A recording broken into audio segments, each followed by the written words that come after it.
नमस्कार। Welcome to channel of रचित classes. आज हम बात करने वाले हैं वो जो टॉपिक है ऑडिट का, उसे कहते हैं ऑडिट नोटबुक। तो क्या है ऑडिट नोटबुक, इसके बारे में ये लेक्चर में हम डिस्कस करेंगे। तो ऑडिट नोटबुक जो है इसके बारे में पहले उसका कॉन्सेप्ट क्लियर कर लेते हैं कि क्या है audit notebook.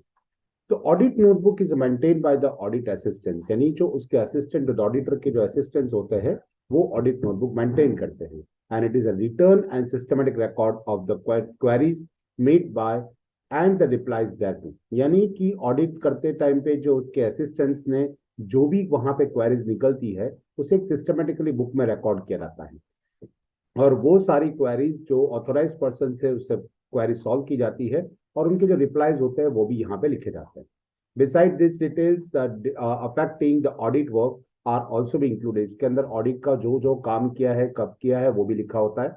And audit notebook may be in the form of the bounded registered और लूज शीट फाइल टुगेदर, यानी जो लूज शीट होती है या फिर उसके अंदर भी ये ऐसा बनाया जा सकता है। उसके बाद यहाँ पे ऑडिट नोटबुक का अगर कंटेंट देखा जाए तो ऑडिट नोटबुक में कौन कौन सी चीजें होती है। तो some of the contents of audit notebook जो है वो डिस्कस करते हैं। पहली होती है technical details about the business, यानी बिजनेस के बारे में जो टेक्निकली हर एक फॉर्म्स के लिए अलग अलग होता है, वो टेक्निकल डिटेल्स लिखी होती है क्योंकि वो हर एक फॉर्म के लिए अलग अलग होता है। उसके बाद queries for which the explanation and information have been demanded, यानी आप ऑडिट करते टाइम पे आपको जो भी क्वेरीज निकली है वो सारी क्वेरीज उसमें लिखी जाएगी। और फॉर मिसिंग वाउचर्स और इनवॉइस जैसे ऐसा कुछ भी है तो वो उसके अंदर लिखा जाएगा और उसकी इंफॉर्मेशन भी कलेक्ट की जाएगी। थर्ड थिंग है होता है कि फ्रॉड एंड एरर फाउंड, अगर कोई बुक्स ऑफ अकाउंट्स के अंदर कोई फ्रॉड डिटेक्ट हुआ है या कुछ एरर मिली हुई है तो वो भी आप यहाँ पे लिखा रहता है ऑडिट के अंदर, सॉरी ऑडिट नोटबुक के अंदर। उसके बाद है summary of the important points of articles. Articles के थोड़े बहुत इंपॉर्टेंट टॉपिक्स होते हैं, वो पॉइंट्स होते हैं, वहां पे लिखे जाते हैं कि कौन कौन से आर्टिकल वो कहाँ पे अप्लाई हुआ है। उसके बाद notes regarding the system of maintaining account, यानी कंपनी ने किस तरह से अकाउंट्स मेंटेन किए हैं उसके बारे में भी यहाँ पे सिस्टम, अकाउंटिंग सिस्टम को भी यहाँ पे मेंशन किया रहता है। Names of officials who certify the bad debts and depreciation etcetera, यानी जो जिसकी सिग्नेचर होती है बैड डेब्ट्स के लिए या फिर डेप्रिसिएशन कंसिडर करना है तो वो ऑफिशियल पर्सन क्या होते हैं, उनका नाम भी यहाँ पे नोटबुक में लिखा रहता है। इसके सिवा जो इंपॉर्टेंट लेजर अकाउंट्स है उसका टोटल मेंशन किया रहता है ताकि एक बार ऑडिट करने के बाद अगर उसमें कोई चेंजेस करता है तो वो पकड़ा जा सकता है। इसलिए यहाँ पे क्या किया जाता है, जो ऑडिट हो चुका है वो सारे ऑडिटेड अकाउंट्स को जो क्लोजिंग बैलेंसेस होते हैं वो यहाँ पे लिखे जाते हैं। इसके जब point to be including the audit reports, यानी ऑडिट रिपोर्ट के अंदर जो जो मेंशन करना है उसको भी यहाँ पे पॉइंट आउट करके लिखा रहता है कि क्योंकि जब ऑडिट का काम हो रहा है तो अब at the end of the year, यानी कि जब आप ऑडिट रिपोर्ट बनाओगे तब सारी डिटेल्स आपको याद रहे ऐसा पॉसिबल नहीं होता, क्योंकि उसमें पूरा ऑडिट करने में 2 से 3 महीने लग जाते हैं। तो ऐसे केसेस में यहाँ पे ऑडिट रिपोर्ट में जो मेंशन करना है, जब कोई मिस्टेक्स डिटेक्ट हुई या कोई मिसकंडक्ट डिटेक्ट हुआ है तो यहाँ पे लिखा जाता है और फिर ऑडिट रिपोर्ट में उसको मेंशन कर दिया जाता है। इसके बाद important matters for the future reference, future में अगर यही फॉर्म का अगर उनको रीअपॉइंट किया गया तो फ्यूचर में कौन कौन सी चीजें उनको देखनी है उसके लिए भी इंपॉर्टेंट मैटर्स जो होते हैं वो यहाँ पे मेंशन कर दिए जाते हैं। उसके बाद देखा जाता है कि ऑडिट नोटबुक का फायदा क्या है, उससे एडवांटेजेस क्या है। तो उसके ऑर्डर एडवांटेजेस में सबसे पहला एडवांटेज ये है that's important matter relating to audit work may be easily remember, आप उसको याद रख सकते हो क्योंकि बहुत सारी कंपनीज का ऑडिटिंग कर सकता है कोई भी एक ऑडिटर, जो उसके हिसाब से अगर वो 20 कंपनी का ऑडिट करेगा जो कि उसकी मैक्सिमम लिमिट है तो उसको याद रहना चाहिए। तो यहाँ पे इंपॉर्टेंट मैटर्स वो एक नोटबुक में नोट कर लेता है।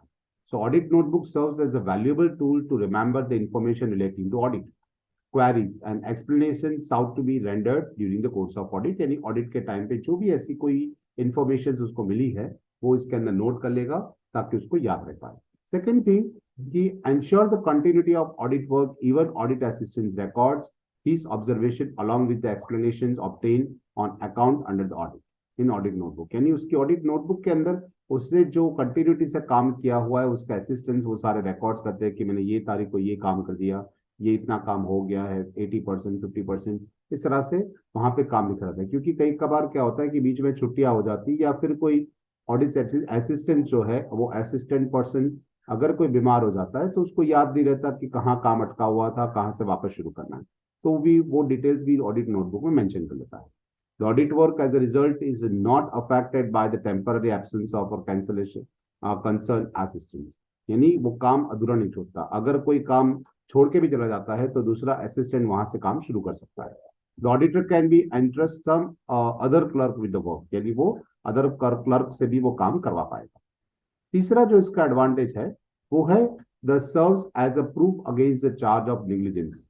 यानी कि अगर कोई कभी कभार ऐसा होता है कि कोई क्लाइंट अगर ऑडिटर के सामने कोई केस फाइल करता है, यानी कोई शूट करता है कोर्ट में कि उसने सही से काम नहीं किया है या फिर उसने गलत लिखा हुआ है, तो audit notebook is an important evidence. तब ये इंपॉर्टेंट एविडेंस की तरह काम करता है on all the matters considered by the auditor during the course of audit. यानी उससे ऑडिट जो भी किया है, जब भी किया है, जो भी डिटेल्स उसको मिली है वो से लिखी हुई है, तो वो कोर्ट के सामने रख सकता है एज एविडेंस कि हमने हमारा काम सही से किया हुआ है। It's an evidentially value has been recognized in the many legal decisions। बहुत सारे लीगल डिसीजंस में इसकी वैल्यूएबल वैल्यू काफी ज्यादा है। इन particular city equitable fire insurance company limited, the case of London and general bank cases, ये cases के अंदर ये चीज मेंशन की गई थी और इसके हिसाब से ये फायदा हुआ था। उसके बाद है the serves as a guide in framing the future audit program. एक फ्यूचर में अगर आपको ऑडिट करना है तो उससे आपको एक फ्रेमवर्क मिलेगा, आपको पता चलेगा कि इसका इसका काम किस तरह से किया जाएगा, उसका प्लानिंग कैसे करना है।